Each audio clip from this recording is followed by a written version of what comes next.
Good morning, indie authors. Welcome back to Sid Mickle Publications. The title of today's video deals with indie author life, and it is Stop Struggling. Let's solve 6 pain points together.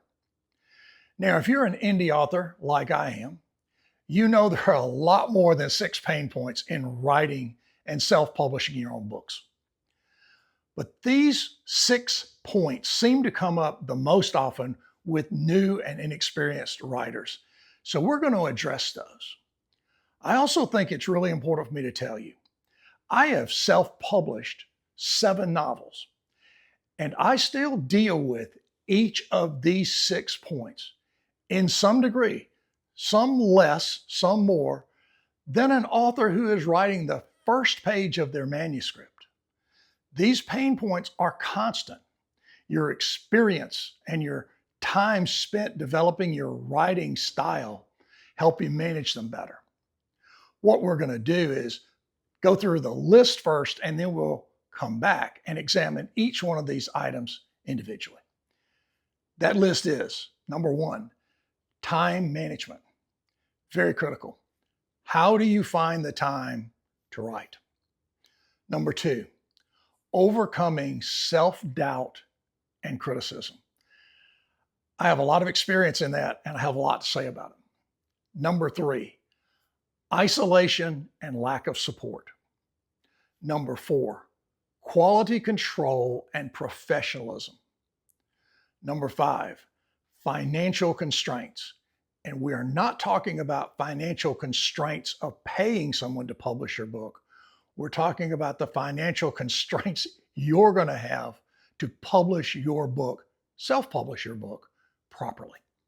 And the final one, number 6, marketing and visibility.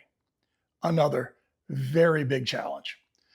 So now let's go back and start with number 1, time management, and examine it a little closer.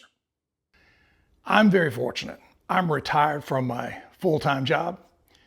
I live on a small farm, and I have the ability to block out time to write.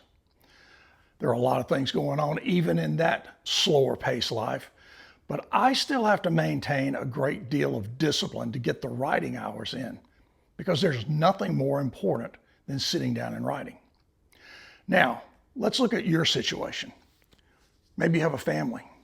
Maybe you have a job, maybe 2 jobs. It is never easy. It is never simple to block out time to write or to do most any other side project. Life definitely gets in the way. And we have to be very disciplined, but here's a tip that I think might help you. Don't look at this project in the whole. Don't look at writing the book as the project. Break this project down into smaller pieces. Start with your outline.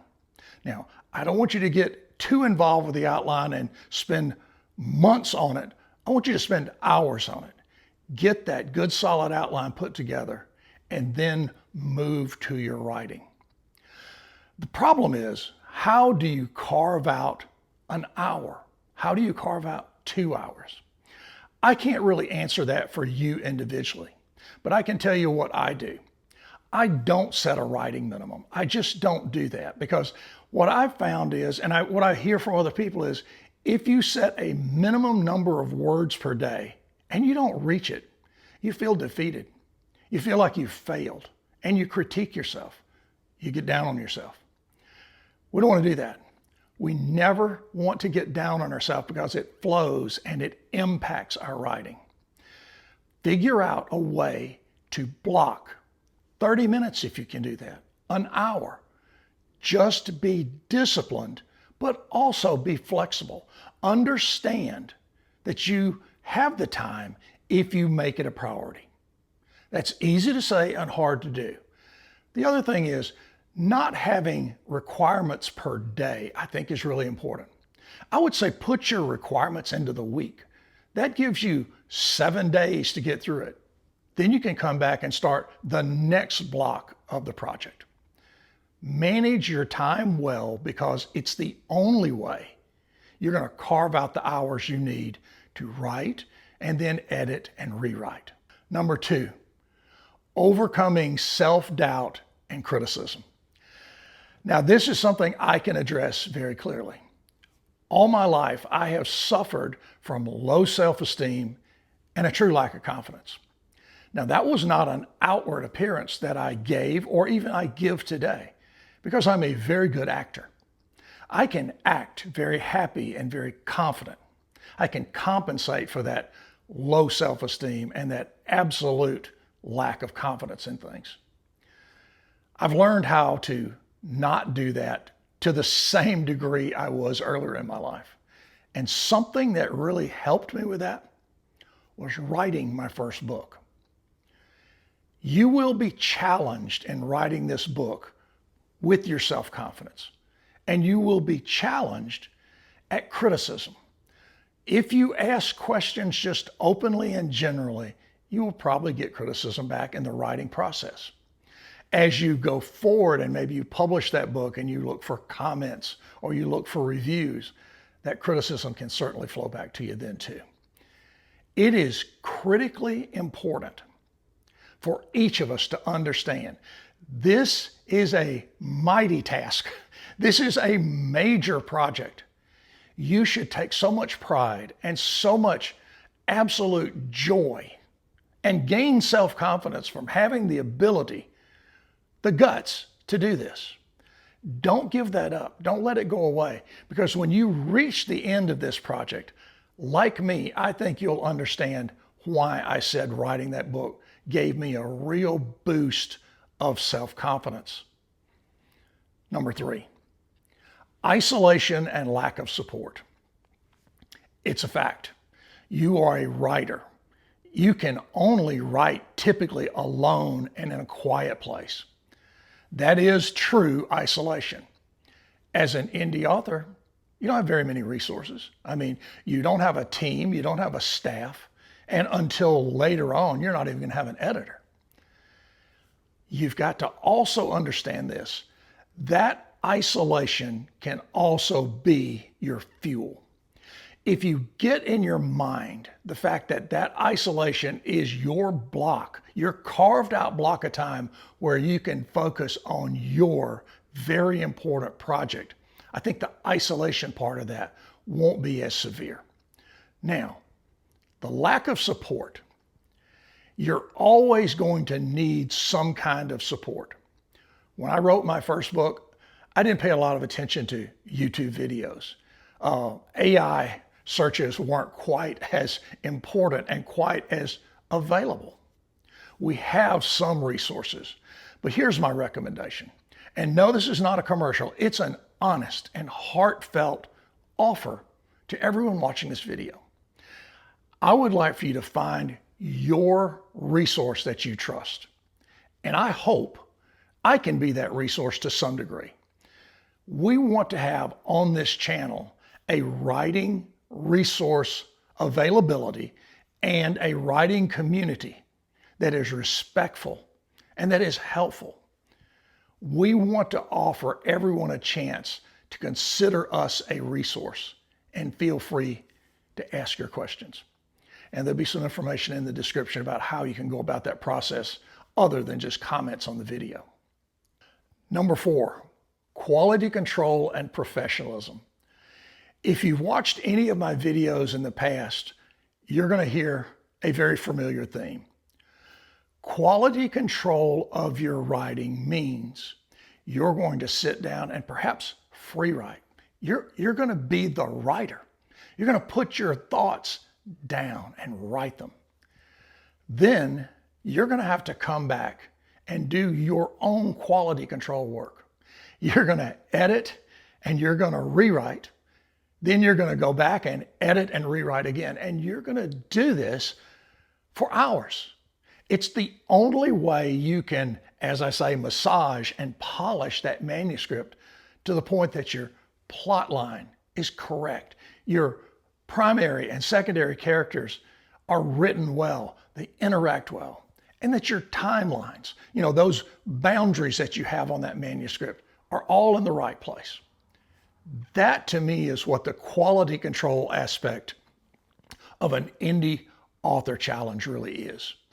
Now, professionalism, it's the same exact point. If you do the proper amount of editing and rewriting over and over and over, not as a final edit, but as the process of writing your manuscript, you will be 100% sure in your own mind that this book is written as well as you can write it. And when you have that confidence, you can go out and you can tell anyone, this book is well written. This is a very good story. And it's going to be a great value to you if you purchase and read this book.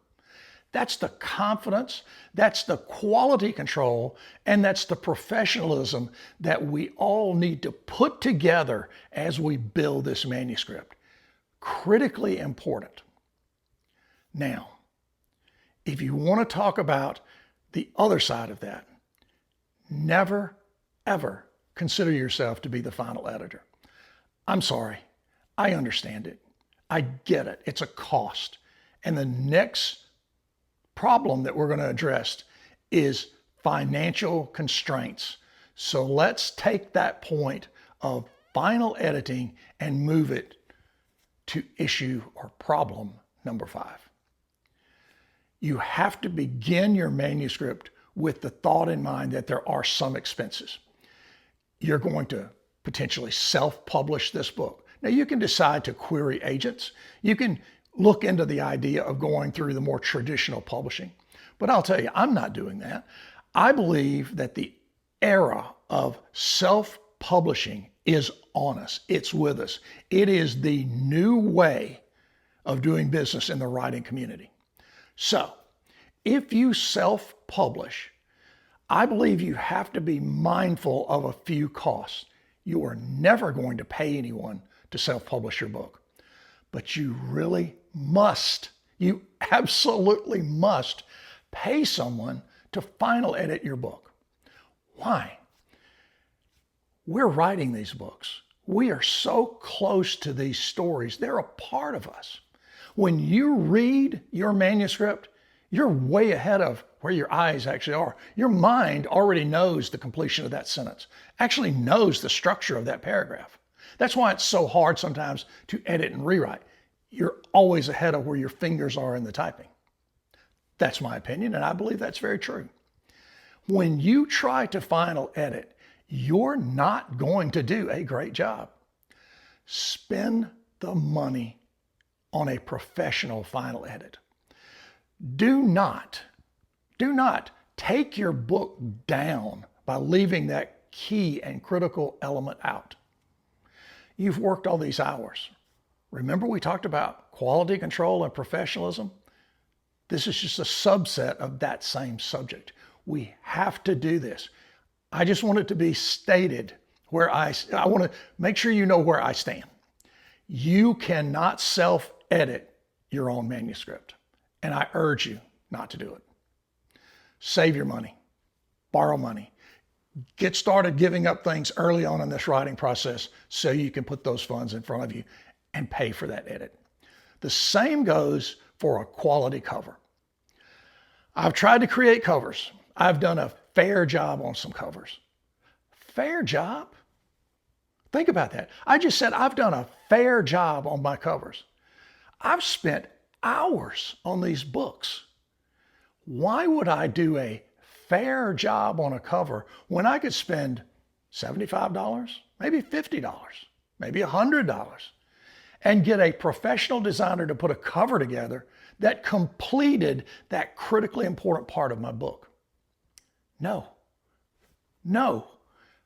Buy a professional cover from a designer of covers. It's just that simple. Now, number 6, marketing and visibility. When I said early on in this video that I partook or I was involved in each of these 6 issues, this one is my number 1. I have written 7 books. My first book is the bestseller. It's not my best work, but it was my bestseller because maybe I did the best job of marketing it. Marketing and visibility for self-published authors is the second most difficult thing to do after you write a good book. Now, writing a good book is a big block of things.